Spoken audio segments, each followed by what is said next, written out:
Says.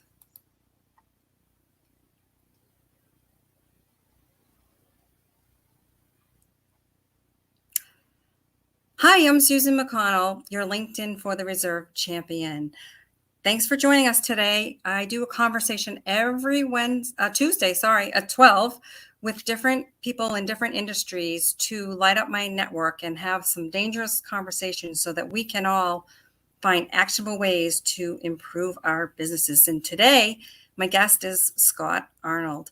Scott served as the CEO and president, founder, and sales leader for several technology-based SMB companies. He's grown sales 10x while increasing profitability by creating a culture of accountability, professional development, and repeatable sales processes.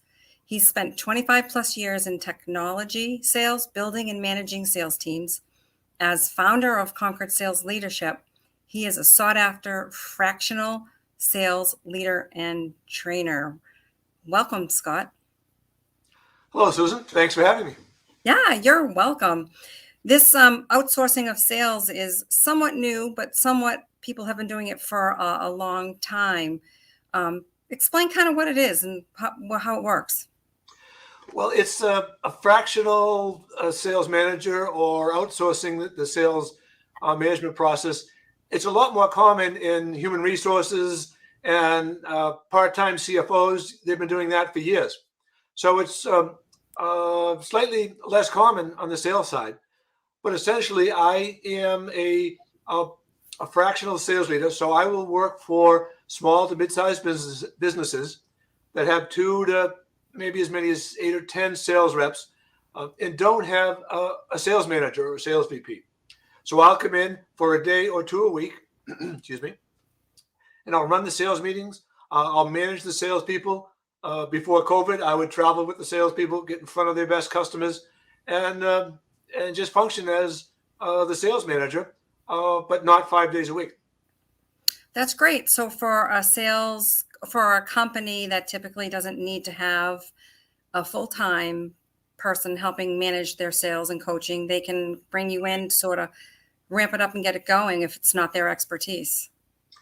That's true. And a lot of times the 6 or 8 month engagement, ultimately I'll come in, understand where their salespeople are in terms of how senior they are, what do they have for training, ramp them up. And a lot of times my engagement ends with helping them hire a full-time sales manager. Oh, yeah, great. That is kind of an end result to it, is they didn't have the need and you sort of helped develop it and made it a successful endeavor for them. That's great. So what are some of the challenges in sales that some of these companies are coming to you with? Well, it's usually one of two things. Either the business owner is dissatisfied because sales are flat or not growing the way they want, or it can be, geez, things are great, but I just don't have time. I get that a lot from small business owners. I don't have the time to manage the salespeople as I should. So if I can come in for a day a week, and it's not always just like Monday 8 to 5. It'll be an 8-hour engagement. Typically, I'll spend 2 to 4 hours running a sales meeting, but then the rest of the 4 hours are sprinkled throughout the week. So I'm accessible when salespeople need to call, throughout the week. It just makes sense. It feels more like a real sales management and a real resource to those people. That's great. And so what type of companies are a good fit for you? Yeah, I got off the subject the last time. So the best companies are small to mid-sized businesses with 2 to 7 or 8, or maybe as high as 10 sales reps, all reporting to the business owner. Usually, if the business owner has more than 7 or 8 sales reps, they've figured out the sales management issue by then. But a lot of times, the company will keep growing. The process was worked for 2 sales reps, and now it's 2 or 3 years later, and they've got more sales reps, and now it's taking more and more time for the business owner. And he or she will look to me to add some of that accountability to the sales team, and then offload some of their responsibilities, give them back 4 or 8 hours a week to do other aspects, to run other aspects of the business. Yeah, there's a lot of CEOs out there that they know their business and they know how to sell it, but they're not people that should be managing salespeople because we are a different animal, if you know what I mean. That's certainly true. And many of the business owners I talk to are deep into industry knowledge and product knowledge. They tend to be on the technical side, and they have developed their business because they just know it so well. And so to bring on salespeople without some formal training or great onboarding process, sometimes the salespeople are left to their own devices to create a sales process and figure out what works. And you do that 2 or 3 times, and now you have 3 or 4 salespeople all doing something different. And it may not be, that's less than optimal when you have that situation, for sure.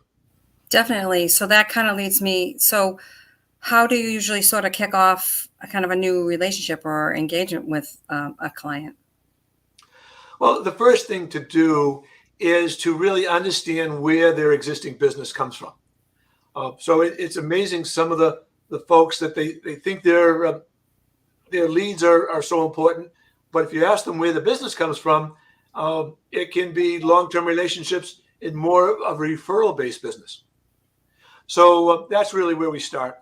And is their sales process in tune with where their business comes from? So what may seem like a sales problem may in fact be a lead generation problem, or be an issue upstream in the marketing and the lead development. So that's really where we start. Where does your business come from, and where have you been successful?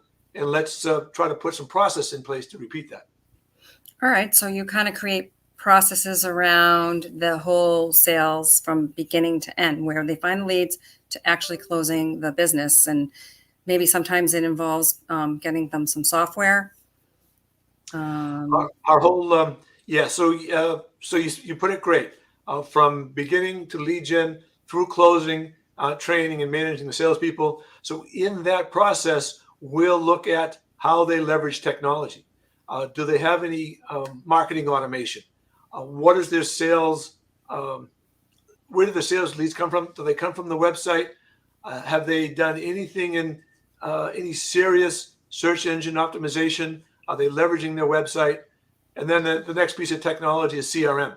How do they use CRM to generate leads, to track opportunities, and to help hold their salespeople accountable? And I say that in a positive way, not because you're breathing down their neck all the time, but help them to be successful and get through the right steps, and don't get bogged down in step B if that's not all that important. Let's get in front of the customer and let's help solve problems. Yeah, no, definitely.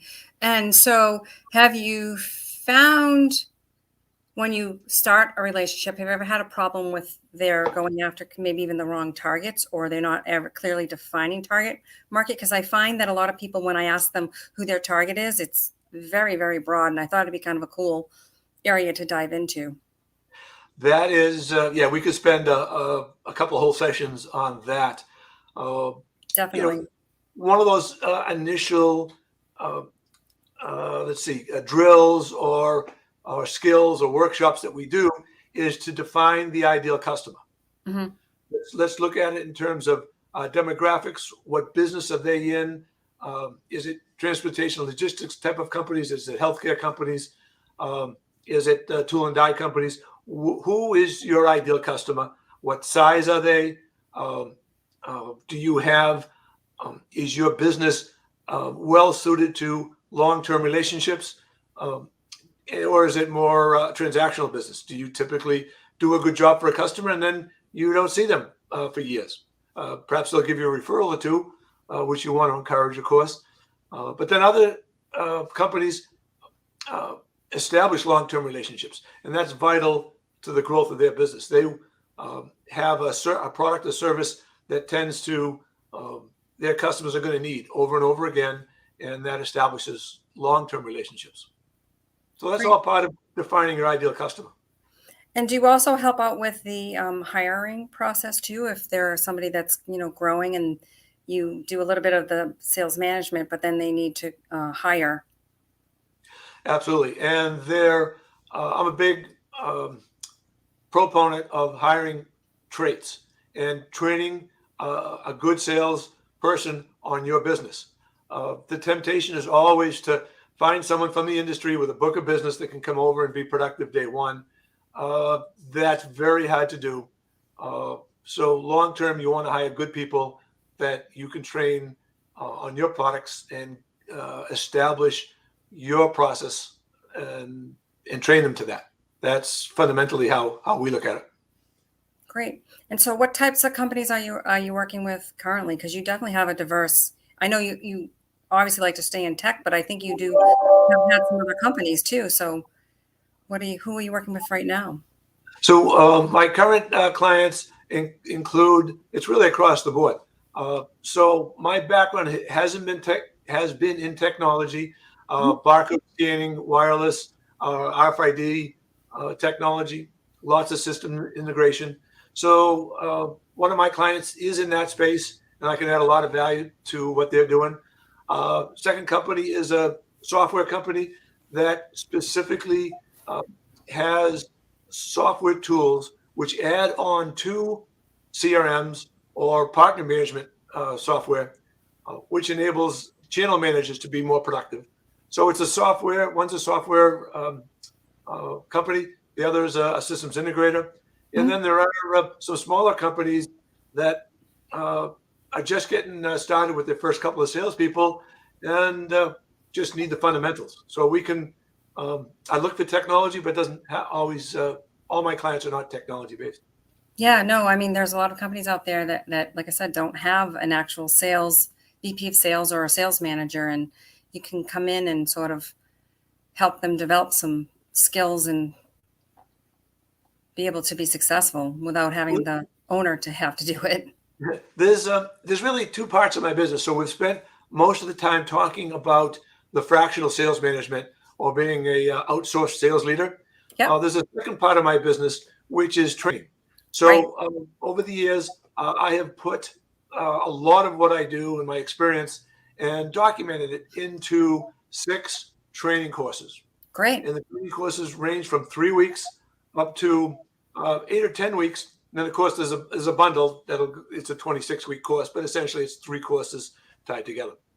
Oh, Those courses were developed and approved developed by me, and then I applied for approval through the Massachusetts Workforce Training Fund. oh, that's So great. So companies in Massachusetts, they can obviously apply for that and get a grant. Is that absolutely, my courses are available through the Express program. So that's very easy to apply online. They almost guarantee a 21-day turnaround for a grant approval, it's and great? the courses are all pre-approved, so the curriculums is quite well established.